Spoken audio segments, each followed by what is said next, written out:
Well, hello. If you are watching this video, congratulations. You are on Law Review. Now, that's a great achievement in law school.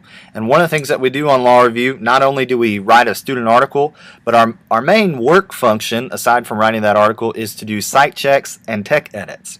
And so the point of this video is just to give you a quick example of how to do a cite check and a tech edit. The way it will work is you'll get an assignment from your editor. You'll do it, you'll email it back to your editor, then it'll go on up the chain. We'll check everything, make sure it's right, send it to the author for approval. They'll send it back to us. We'll do that a couple, 2 or 3 times maybe, and then we'll ultimately send it off to the publisher and it will become a hardbound book. But to get there, we've got to do the very simple step of doing a citation check and doing a tech edit. And so the way we'll get those assignments are, you'll get an email from your article editor. Oh look, there's one right now. So you'll open up the email, read it. It says attaches the article, cite check and tech edit. Let them know if you have any questions, and then all the things that you need are attached. Make sure if you do have any questions, at least take a brief look at the email right away, just to make sure that everything's in line. You can let your AE or the ME know right away, so you can kind of minimize any of those problems that occur. But it doesn't look like we're going to have any, so we're going to download these. There's the article. Sometimes it'll be titled article, sometimes it'll just have the author's name. And so we're going to download all these things and open them up one by one. I guess you could do this any way you want, but it really doesn't matter. The first thing that I like to do is look at the assignment table. It will usually have your actual name, but for our purposes, your name here is you, and it looks like you only have 2 footnotes. Wow, that's a short assignment. That's good news. So now that we know which footnotes we have, we can go to the site. You can do this a couple ways. We'll go ahead and go to the cite check sheet and that you will receive, and they'll look just like this. There's a bunch of them. We send you a large file. Sometimes you will need all of those. Most of the time you won't. Tonight you won't. So I think it's easier if we just go ahead, because we know we only have 2 citations, just delete all the ones that we don't need. Go ahead and get that out of there. There we go. Okay, so now we're down to 2. Now that we know what footnote numbers we have, let's make sure that we have, okay, we got footnotes 1 and 2. Now, at this point, you can go to the article, or you can go back to the citation sheet and fill in some of the information. So, we know we have footnotes 1, footnotes 2. Again, this is your preference. If you don't want to do it exactly this way, that's fine. So we know we have footnotes 1 and 2. Since we only have 2, it's not that big of a deal. If you had more, you might want to number them just to keep yourself straight. You might not. Again, your preference. But let's go back to the, we don't necessarily need this anymore. We know what we're doing. Let's go to the article. You can read the article. Obviously, it's going to be a little longer than this. But for our purposes right now, this is what I suggest you do just to save time. We know we have footnotes 1 and 2, and you're going to have to do what is called a source check. You're going to have to verify that the proposition, which is what the author says, is verified by the source that he cites, he or she cites. So to do that, we've got to list the proposition in the cite check sheet. So real quick, what I would do is just do this, copy it, go back to the citation sheet, and paste it. So that's footnote number 1, proposition, and then we need number 2. So we'll do that under number 2. And now, essentially, we are ready to check those sources. Now, at this point, I'd also recommend that you copy over the citations. Now, it's important here, if you use a Mac or a Windows computer, it doesn't really matter, but whenever you copy and paste these, make sure if it gives you a little box, you say keep source formatting. That way, whatever shows up on your citation sheet in this box, cited in article, is what is cited exactly as it is in the article. That's important because we need to know what was changed, and we'll show you that in just a little bit. So make sure to remember that whenever you copy and paste it into the cite check sheet, you keep source formatting. Most of the time it will do it automatically depending on what you've done recently, but either way, just make sure that it's there. So now that we have all this information in our cite check sheet, let's go ahead and get started on citing and making sure those cites are correct. So the first one we have is going to be this. Well, I see some problems already, but it looks like we can still probably get this citation pretty simply. It's a Supreme Court case. So I'm just going to copy and paste it in. You could do this several ways, I suppose. I think the easiest way, just go into Westlaw, plug that in, and search. Oh, look, that is looks like the case that we need. Let's double check. Citizens United v. FEC.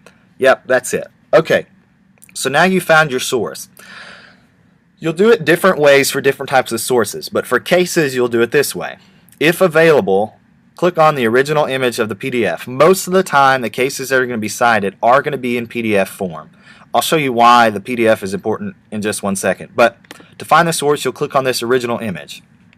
Then I'm using a Mac. It may be different on a Windows computer. And just save this somewhere just so you have that source. And then we're going to open it up. Alright, so now that we have the source here, it's in a PDF file. Now we need to verify that the proposition is supported by whatever he's saying. So let's go ahead, we'll go ahead and read the entire article. Corporations equal people, a quick look at relevant Supreme Court cases by Barry Brief. Chuckle, chuckle.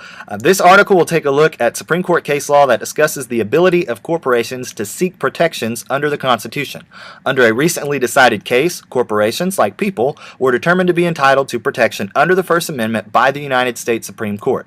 As the court stated, the government may no longer, quote, suppress political speech on the basis of the speaker's corporate identity. Consequently, corporations have the ability to donate to political campaigns under the protection of the Constitution. If all articles were that short, we might not have a function. Luckily, they are a little bit longer, so it's going to be a little bit more difficult than that. But the main thing there is we want to see what is he saying. Under a recently decided case, corporations, like people, were determined to be entitled to protection under the First Amendment by the United States Supreme Court. So that's his proposition. Let's go see again, where is he saying that occurs? It's 913, okay? So we're going to go to page 913. This is the Supreme Court reporter. That will be important in a sec because we're going to have to change that for purposes of the citation. But it starts on 876, so let's go and find 913 and see if that proposition is supported. Next page, okay, 913, reading. Oh, here it is right here. So this is kind of the holding of the case, or at least part of it. And this looks like where we're going to get our support for the proposition. The court says, we return to the principle established in Buckley and Bellotti that the government may not suppress political speech on the basis of the speaker's corporate identity. No sufficient governmental interest justifies limits on the political speech of non-profit or for-profit corporations. Now, does he say exactly that corporations, like people, were determined to be entitled to protection under the First Amendment by the United States Supreme Court? No, that's not a direct quote, but is there support there for it? Well, certainly, and if you know anything about the case, then that's kind of one of the main holdings that people take from it, is that now corporations have some of the protections of people. So we're going to go ahead and say first that, yes, this source is supported. And look, there's a box for that. So what you're going to do is double-click on it. Maybe you have to right-click and click check the box. That means, yes, the source is supported. The source does support the proposition. Again, it's better to look at things early, and if you can catch one that, if you think, man, that source does not support the proposition, and see a no, you want to notify your AE right away, or whoever gave you the assignment. So that way, that's something that we need to look into. Most of the time, it is going to be supported. There are going to be times when it doesn't look like it. It may just need a change in citation. Things like that, but definitely go ahead and check. But here we don't have to worry about that. The source is supported. So we found that out. Now we could go to the second sentence or second footnote and see, well, is that one supported? We're not going to do that. We're just going to do this citation check as is, and then we'll worry about the footnote number 2. So right now we have this citation. Now right away, let's see if I can zoom in on this. Right away I see a problem here.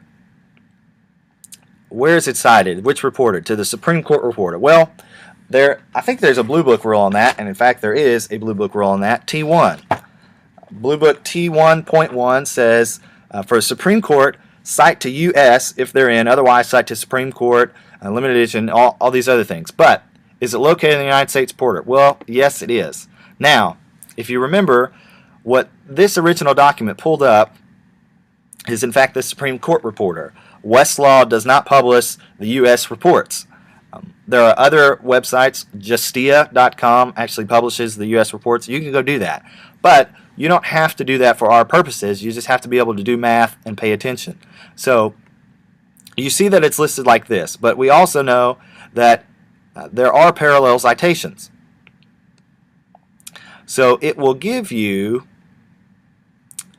other page numbers to find out for other reporters. Now let's look and make sure that that's the case here. It may or may not be the case, and if it's not the case, then we'll have to go do something else. Do we see any other page numbers around that would give us an indication? Well, here we actually don't. So that's going to be a bit of a problem, but it's not a huge problem because we can very easily fix that. Let's go back to the original case. Here in Westlaw, it gives you, as you can see right up here, a pagination for the U.S. Reporter.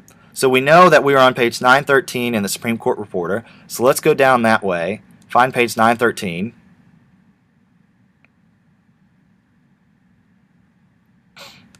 It's going to be a little farther down.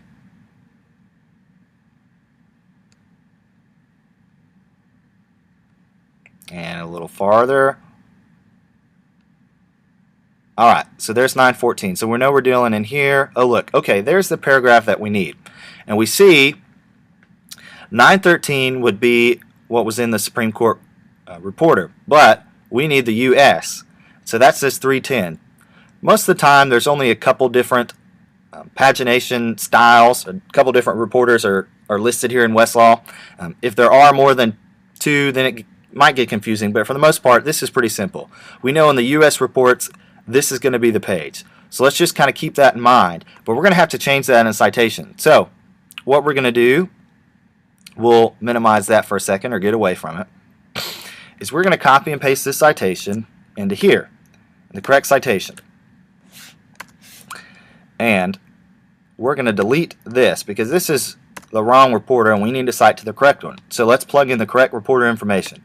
Here we see 558 U.S. 310. So we're just going to type that in, US 310. And which page did we say it was on? Oh, we said that was on 365. This was our source right here. So we type in 365. Other than that, it looks like we've cleared up that. Now, here's an important thing that will really come into play in your articles editor as they review your citation checks. You change this, and if you just look at it, you could see it if you read it. But we really want to make it easy on the articles editor and up the chain about what exactly did we change. Well, we deleted this. So what you're going to do is on the original cited in article part right here, you're just going to highlight that change. And because you deleted it, highlight it in red. So there you go. So that way the AE knows, okay, we've deleted something here. Well, did you delete and add something? Yes, we did. Well, we added something, so go ahead and highlight that in yellow. You could do it in another color. Whichever colors your AE may have a preference. If you delete something, maybe change, highlight it in red. If you add something, highlight it in yellow. If you do just a format change, you might highlight it in green or yellow, depending on how substantial it is, if you need to distinguish between a couple different changes that you made. But here, for our purposes, that's fine. We've let the AE know that, okay, this is the change that we made. So we'll go back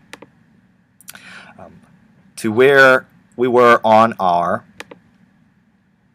source check. Now, luckily for you, this is a Supreme Court case, and so it's pretty easy. There are going to be other cases, obviously, that may be in different reporters that are not going to be as easy as this one. That you can figure out on your own. But for this one, it's pretty simple. But we've got to tell our AE, well, we found all these things, and we actually looked it up, and we verified that the source was correct. So we're going to go back to our source here, which was right here. And we determined that, okay, this is kind of what they're saying. This is where they're getting that support on page 913, which is actually 365 in the reporter. Highlight that. Again, I'm on a Mac, so I have this preview. If you have a Mac, preview's automatic, and you can do all these things with no added equipment. If you have a Windows computer, you might be able to do it in the Adobe Reader. Sometimes that works. There are free ways to do it if you don't have a PDF reading software. All we need is pretty basic stuff. You just need to highlight text, and then you'll see add a text box. So we've highlighted the source, but we need to let the AE know what what this is. We only have 2 footnotes, but if you have several footnotes, it's going to get difficult to distinguish them. So we're going to add that in right here, saying, okay, this was footnote number 1.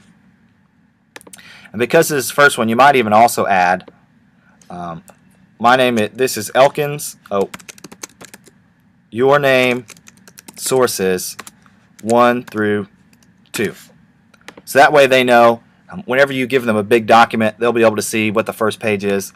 This is, again, just to make sure your AE is clear on what he's looking at, he or she is looking at. So now that we've identified that source, let's go back and see if there's any other mistakes that we made. Well, one difference between law review and other legal writing is that in a law review article, we do not italicize case names. Now there's a Blue Book rule on that. It is Blue Book Rule 2.1A, and it says use ordinary Roman type for case names in full citations. So this one is actually italicized. You'll see a lot of authors do that on occasion, I suppose. But it's a real easy fix. We're just going to unitalicize it. Now we changed it, and we'll highlight that in green just to distinguish between the yellow. But this looks like a correct cite. Looks like it to me. We've got the name, reporter information, year. That looks good. Now for the AE, we need to give the reason for why we changed things. So this last one was formatting. It was Blue Book Rule, what did I say, 2.1A. And we'll just type it out. Use ordinary Roman type for case names. That'll tell the AE or whoever is reviewing your work that, okay, this is why they made that change. Use ordinary Roman type. We changed it from italics to ordinary Roman. Now the other one, if you'll remember, was T1. And that one can just be as simple as cite to U.S. reporter if they're in. Let's spell that right. So again, that just tells your article editor that, hey, it's in there. Now, if you're thinking, well, but our source didn't have actually any reporter information. Most of the time, that's not a problem. This particular case I just picked happened to be that way. It actually is in the reporter. We could see that because it's at least out on Westlaw. And so it is in that reporter. If you were to go up on another website or actually pull those books, you would find it there. So that's okay for our purposes. So footnote number 1 looks pretty good. Additional comments. We don't really have any additional comments on this one. We might later on. So let's go ahead and move on to footnote number 2. Oh man, this is a simple one. ID. So what does the proposition say? We don't necessarily have to go back to the article to read because we popped it in here. So it says, as the court stated, the government may no longer suppress political speech on the basis of the speaker's corporate identity. Now the big thing here is it's going to be a quote. So the thing that you have to look for is, does the quoted language exactly match up with whatever is in the source? So he says ID, so it's going to be in the same source. So let's go back and check. Oh, there it is. That the government may not suppress political speech on the basis of the speaker's corporate identity. Now, it's already highlighted. We've already highlighted it for footnote 1, so we don't necessarily have to highlight it again. What you can do it a couple different ways, but one of the easier ways,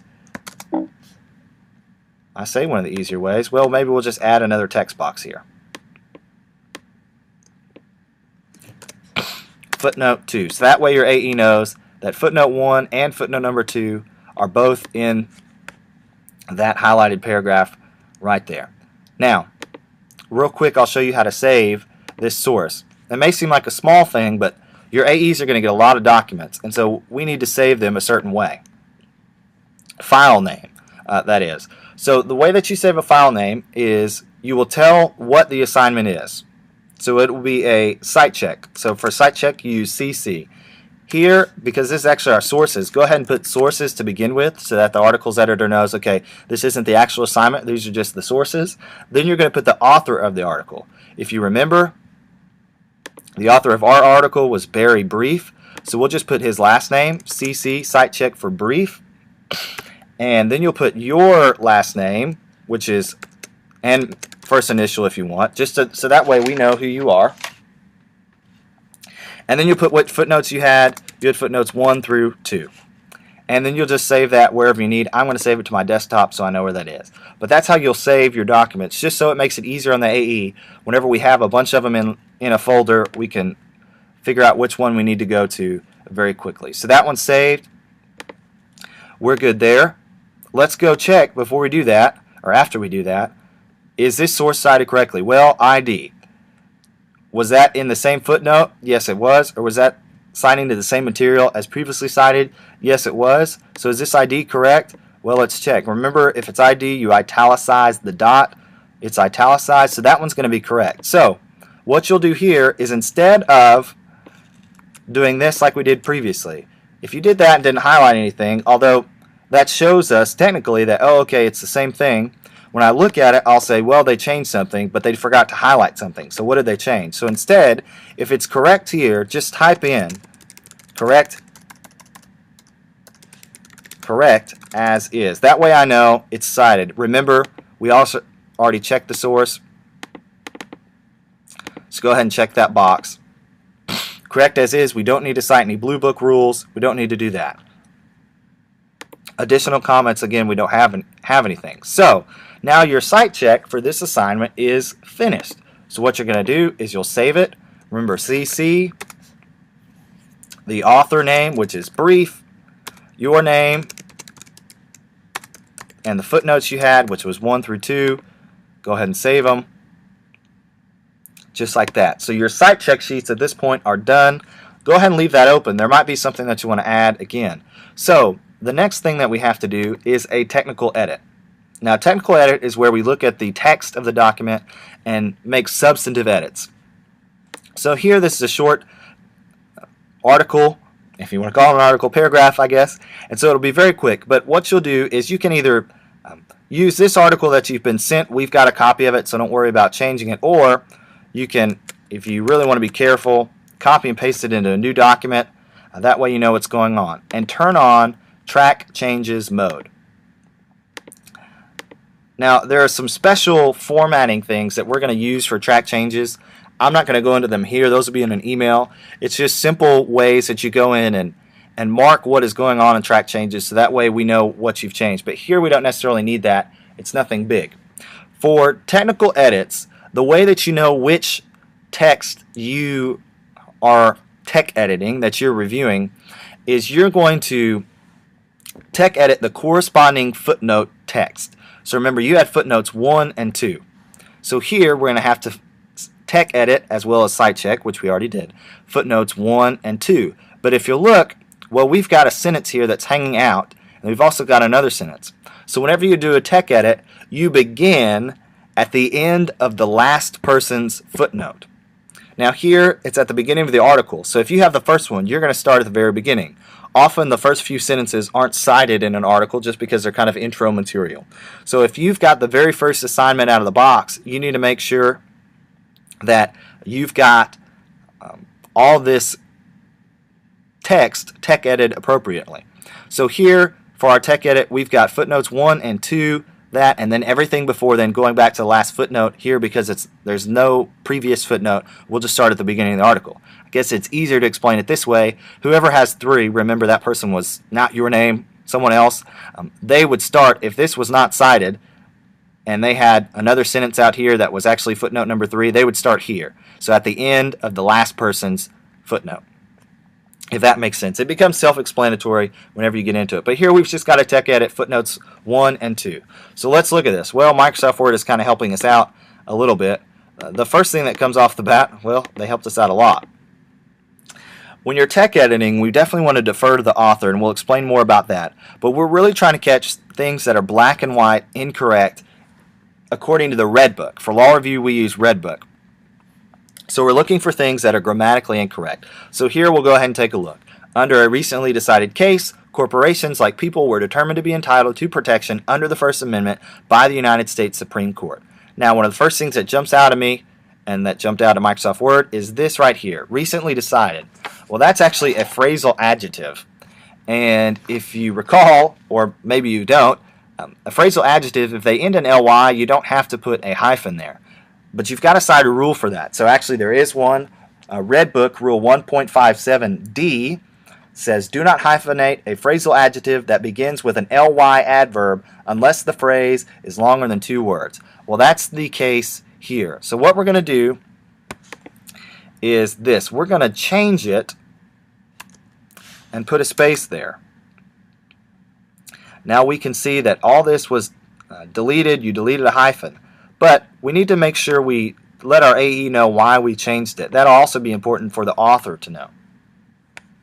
So we're going to highlight that, and then you just add a comment and say, Red Book, Rule 1.57, similar to the Blue Book, you just cite the rule.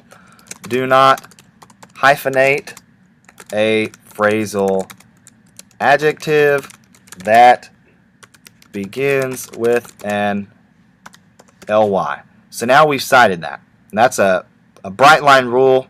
We're good to go. So let's keep going. Corporations like people were determined to be entitled to protection under the First Amendment by the United States Supreme Court. Now, as Microsoft Word tells us, which usually isn't the case, that is passive voice. Now, passive voice isn't always technically incorrect. However, we do want to write as best we can. And in this case, it's probably better if we don't use passive voice. The article is very short for various reasons.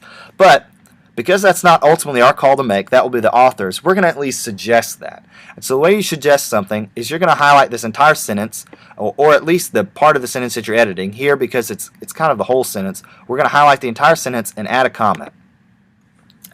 And then we'll say something like, author may consider,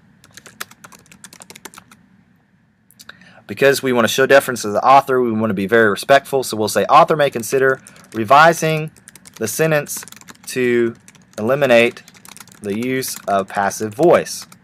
And that's all well and good. That tells them, hey, that's passive voice. But to go the extra mile, here's what you might do on some of them. You might offer a suggestion about how to rephrase it. So here, how could we rephrase that to eliminate the passive voice? Well, one way we could do it, and again, this is just an example that you put in the comment. Ultimately, it will probably be the author, but we might say something like this. Under a recently decided, remember we take out the phrasal adjective, case, corporations like people. Now, how can we do that? Oh, well, we can actually probably do it better this way. Under a recently decided case, the United States Supreme Court held that corporations, like people, were or are, remember it's a rule statement, so we want to use the present tense of that, are entitled to protection under the First Amendment. Spell it right.